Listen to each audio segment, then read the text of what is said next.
살롬. 하나님의 평강이 당신의 삶에 가득하기를 기도합니다. 오늘 우리는 시간과 공간을 넘어 수천 년이 지난 오늘날까지도 수많은 이들의 마음에 깊은 울림을 주는 한 편의 위대한 드라마를 함께 여행하고자 합니다. 바로 구약 성경의 두 번째 책, 출애굽기입니다. 이 고대의 이야기가 오늘을 살아가는 우리에게 어떤 의미가 있을까요? 시작하기에 앞서 만약 이 말씀이 당신의 마음에 와 닿는다면 이 영상을 공유하고 채널을 구독해 주십시오. 하나님의 은혜로운 이야기가 더 많은 이들에게 전해지는 것, 그것 또한 귀한 선교의 일부가 될 것입니다. 당신의 작은 손길을 통해 전달된 이 메시지가 누군가에게는 큰 위로와 희망이 될 줄 믿습니다. 당신의 가정과 앞날에 하나님의 축복이 함께하기를 소망합니다. 성경은 창세기, 출애굽기, 레위기, 민수기, 신명기 이렇게 첫 5권의 책으로 시작됩니다. 우리는 이를 모세오경이라 부릅니다. 창세기가 세상의 시작과 이스라엘 민족의 뿌리에 대한 장엄한 서막이었다면 출애굽기는 그 서막을 이어받아 이스라엘이라는 한 국가의 탄생을 알리는 본편 드라마와도 같습니다. 출애굽기는 단순히 한 민족이 이집트의 노예 생활에서 벗어나는 이야기에 그치지 않습니다. 이것은 하나님께서 어떻게 자신의 백성을 압제로부터 구원하시고 그들을 당신의 품으로 이끄시며 그들과 언약을 맺고 그들 가운데 거하시는지를 보여주는 구속 역사의 핵심적인 사건입니다. 이야기는 창세기의 마지막 장면에서 자연스럽게 이어집니다. 야곱의 아들들이 기근을 피해 이집트로 내려가 총리가 된 요셉 덕분에 그곳에 정착하는 장면을 기억하실 겁니다. 출애굽기 한 장은 이렇게 시작합니다. 야곱과 함께 각기 자기 가족을 데리고 이집트로 간 이스라엘 아들들의 이름은 이러하니 시간이 흘러 요셉과 그의 형제들이 모두 세상을 떠났지만 이스라엘 자손은 생육하고 불어나 매우 강대해져 온 땅에 가득하게 되었습니다. 창세기에서 주어진 생육하고 번성하라는 하나님의 축복이 이집트 땅에서 놀랍게 성취된 것입니다. 그러나 이 번성은 곧 시련의 씨앗이 됩니다. 요셉을 알지 못하는 새로운 파라오가 왕위에 오르면서 강성해진 이스라엘 민족을 위협으로 느끼기 시작했습니다. 이집트인들은 이스라엘 백성을 노예로 삼아 혹독한 노동으로 괴롭혔습니다. 이집트에서의 노예 생활, 이 고통의 시간은 우리 민족이 역사 속에서 겪었던 수많은 고난과 억압의 시대를 떠올리게 합니다. 나라를 잃고 타향에서 서러움을 겪었던 우리 조상들의 모습처럼 이스라엘 백성의 신음소리는 하늘에 닿았습니다. 그리고 바로 그 지점에서 하나님의 위대한 구원 드라마가 막을 올립니다. 출애굽기는 크게 세 부분으로 나눌 수 있습니다.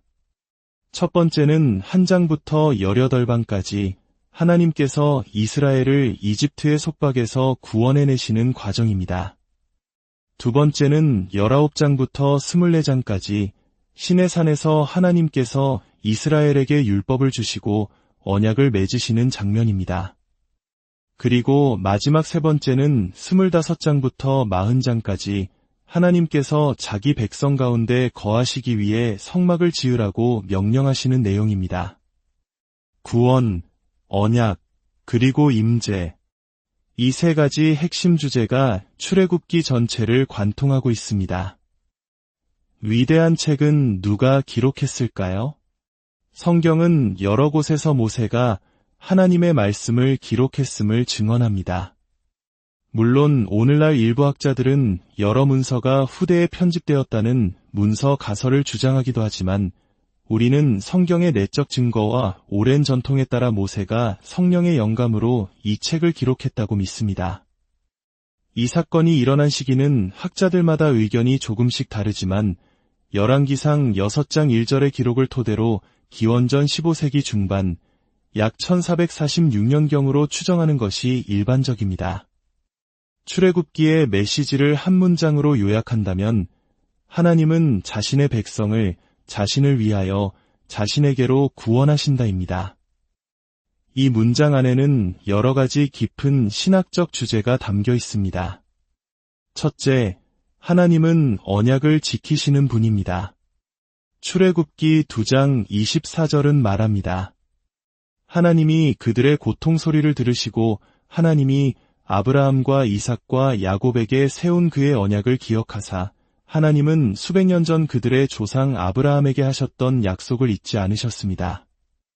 이스라엘 백성이 특별해서가 아니라 하나님의 신실하심 때문에 그들의 신음소리에 귀 기울이신 것입니다. 둘째, 하나님은 유일하신 참 신이십니다. 이집트에 내려진 10가지 재앙은 단순한 기적의 나열이 아닙니다. 각각의 재앙은 나일강, 개구리, 태양 등 이집트인들이 신으로 숭배하던 것들을 직접 겨냥한 것이었습니다. 하나님은 이 재앙들을 통해 파라오와 이집트의 모든 우상들 위에 자신이 유일한 주권자임을 선포하셨습니다. 출애굽기 7장 5절에서 하나님은 말씀하십니다. 내가 내 손을 이집트 위에 펴서 이스라엘 자손을 그 땅에서 인도하여 낼 때에야 이집트 사람이 나를 여호와인 줄 알리라. 이것은 이집트인들을 회심시키기 위한 설득이 아니라 그들조차 부인할 수 없는 하나님의 주권에 대한 선포였습니다. 셋째, 하나님은 구원하시는 하나님이십니다. 갈대 바구니 속 아기 모세를 구원하신 사건, 6월절 어린 양의 피를 통해 죽음의 천사로부터 이스라엘의 장자들을 구원하신 사건, 그리고 홍해를 가르시고 이스라엘 백성을 건너게 하신 사건 모두 하나님의 강력한 구원의 능력을 보여줍니다. 넷째, 하나님은 불과 같이 거룩하신 분입니다. 모세가 호렙산에서 떨기나무 불꽃 가운데 나타나신 하나님을 만났을 때 내가 선 곳은 거룩한 땅이니 내 발에서 신을 벗으라는 음성을 듣습니다. 이후 광야에서는 불기둥으로 이스라엘을 인도하시고 시내산에 강림하실 때도 온 산이 불타는 듯한 영광으로 임하셨습니다. 하나님의 거룩하심은 죄인인 인간이 감히 가까이 할 수 없는 순결함 그 자체입니다. 그리고 마지막으로 하나님은 우리와 함께 하시는 임마누엘의 하나님이십니다. 낮에는 구름 기둥, 밤에는 불기둥으로 늘 백성과 함께 하셨고 마침내 성막의 건설을 명령하심으로써 그들 한가운데 당신의 처소를 마련하셨습니다. 출애굽기는 이렇게 끝을 맺습니다.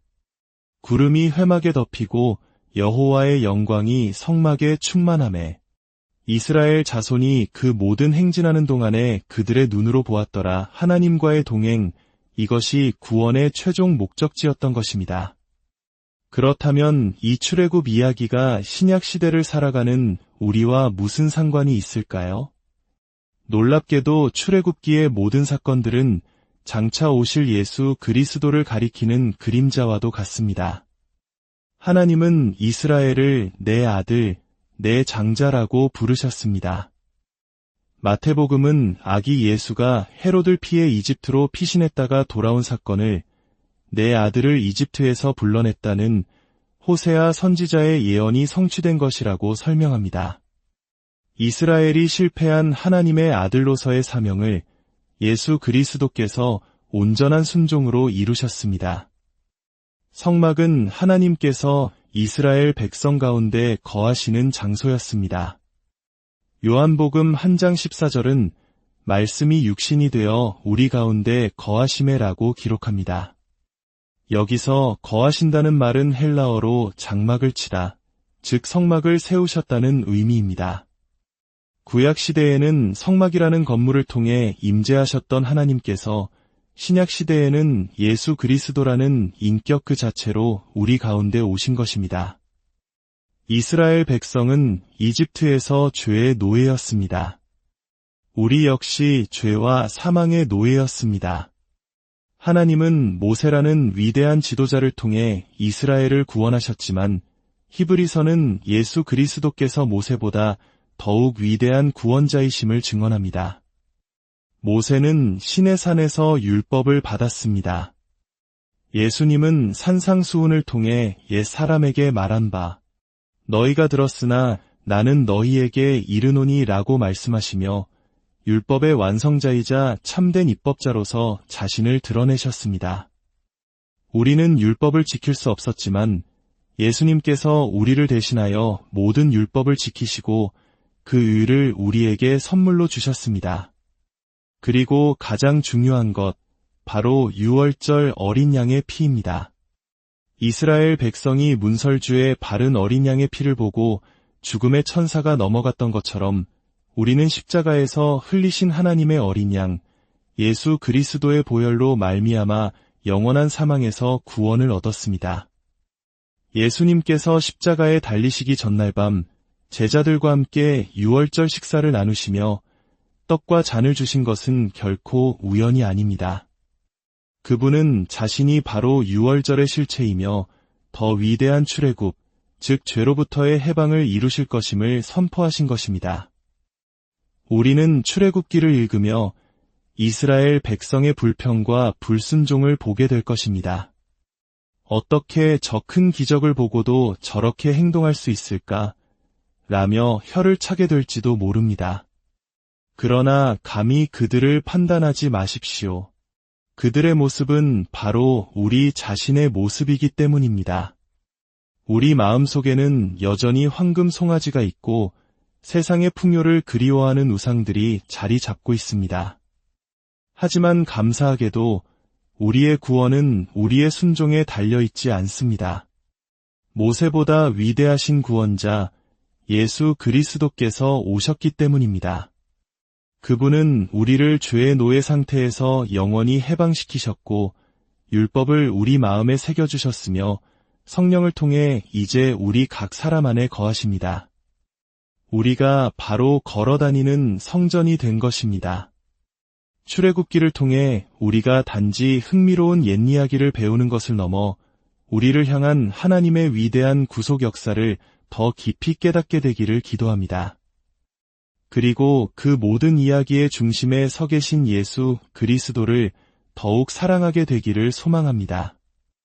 우리의 삶이 광야와 같은 방황으로 끝나는 것이 아니라 우리 안에 거하시는 하나님과의 깊은 교제와 동행으로 채워지기를 간절히 바랍니다.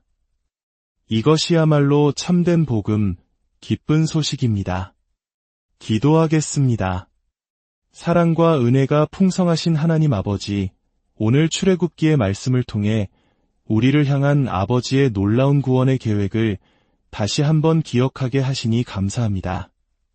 죄의 노예였던 우리를 그리스도의 보혈로 구원하시고 어둠 속에서 빛으로 인도해 주신 그 은혜에 영원히 감사와 찬양을 드립니다.